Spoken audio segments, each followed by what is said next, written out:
நிக்கிதா வணக்கம். அதிமுகவினுடைய பொதுச் செயலாளர் எடப்பாடி பழனிசாமி மாவட்ட வாரியாக நிர்வாகிகளை சந்தித்து தீவிர ஆலோசனை மேற்கொண்டு வருகிறார். இன்று 5வது நாள் ஆலோசனை கூட்டம்.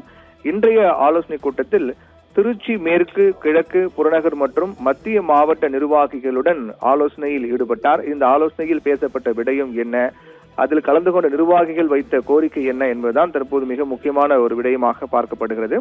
அதோடு மட்டுமில்லாமல் ஒவ்வொரு கூட்டத்திலும் மிக முக்கியமான தலைவர்கள் மிஸ் ஆவது என்பது தொடர்கதையாக பேச்சு பொருளாக மாறி வருகின்றது.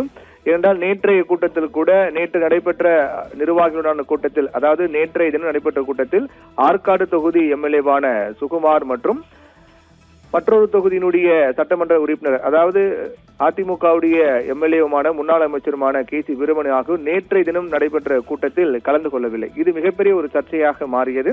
அதே போன்று இன்றைய கூட்டத்தில் பொறுத்தவரையிலும் இன்றைய கூட்டத்திலும் மிக முக்கியமான நிர்வாகிகள் எல்லாம் கலந்து கொள்ளவில்லை. குறிப்பாக திருச்சி மாவட்ட நிர்வாகிகள் கூட்டத்தை முன்னாள் மாவட்ட செயலாளர் குமார் மற்றும் பரஞ்சோதி ஆகியோர் புறக்கணித்திருக்கிறார்கள். இதுவும் தற்போது சர்ச்சையாக மாறியிருக்கின்றது. அந்த அடிப்படையில் பார்க்கும்போது இன்று நடைபெற்ற கூட்டத்தில் பேசப்பட்ட விடயம் என்னவென்றால், அதிமுகவிற்கு துரோகம் இழைத்து சென்றவர்களுடைய பழைய கதையை மீண்டும் பேச வேண்டாம் என்று எடப்பாடி பழனிசாமி மிக உறுதியாக திட்டவட்டமாக தெரிவித்திருக்கிறார். அனைவரும் ஒற்றுமையாக இருந்து உள்ளாட்சி தேர்தலில் கட்சிக்கு வெற்றியை தேடித்தாருங்கள் என்றும், அதிமுகவினுடைய வளர்ச்சிக்கு முழுமையாக தங்களை ஈடுபடுத்திக் கொண்டு பாடுபட வேண்டும் என்று தெரிவித்திருக்கிறார். அதைத் தொடர்ந்து இன்று காலை 10 மணிக்கு இந்த கூட்டம் தொடங்கியது. திருச்சி மாநகர் மற்றும் திருச்சி புறநகர் வடக்கு மாவட்ட நிர்வாகிகளுடன் ஆலோசனை கூட்டம் தொடங்கி 12 மணி அளவு அதுக்கு பிறகாக நடைபெற்று கூட்டம் முடிவடைந்திருக்கிறது. இந்த கூட்டத்தில் திருச்சி மாவட்ட நிர்வாகிகள் பலர் அவர்கள் தரப்பிலும் கோரிக்கை வைத்திருக்கிறார்கள். அதாவது தற்போது திருச்சியில் புதிய மாவட்ட செயலாளர்கள் நியமிப்பதற்கு பதிலாக தேர்தலுக்கு முன்பே புதிய மாவட்ட செயலாளர்களை நியமித்திருந்தால் அதிமுக திருச்சி மாவட்டத்தில் இருக்கக்கூடிய சட்டமன்ற தொகுதிகளில் ஓரளவுக்கு வெற்றி பெற்றிருக்க முடியும் என்றும், அதில் டெபாசிட் வாங்கி கூட நம்ம ஓரளவுக்கு நம்முடைய வெற்றியை நம்ம வெளிப்படுத்தியிருக்கலாம் என்றும், நமக்கான ஆதரவு சூழலை வெளிப்படுத்தியிருக்கலாம் என்று நிர்வாகிகள் தெரிவித்திருக்கிறார்கள்.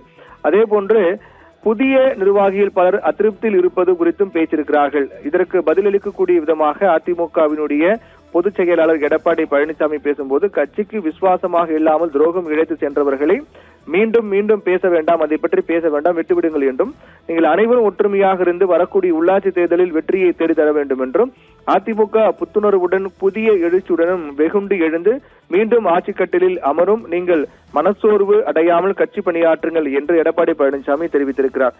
ஏற்கனவே கூறியது போல நேற்று நடைபெற்ற கூட்டத்தில் கூட மிக முக்கியமான தலைவர்கள் கலந்து கொள்ளவில்லை, எம்எல்ஏக்கள் கலந்து கொள்ளவில்லை. இது மிகப்பெரிய ஒரு சர்ச்சையை ஏற்படுத்தியது.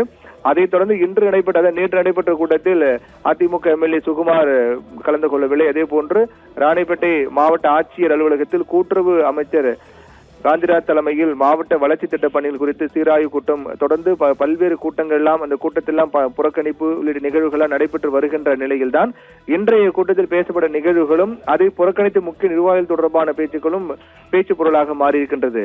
நிக்கிதா.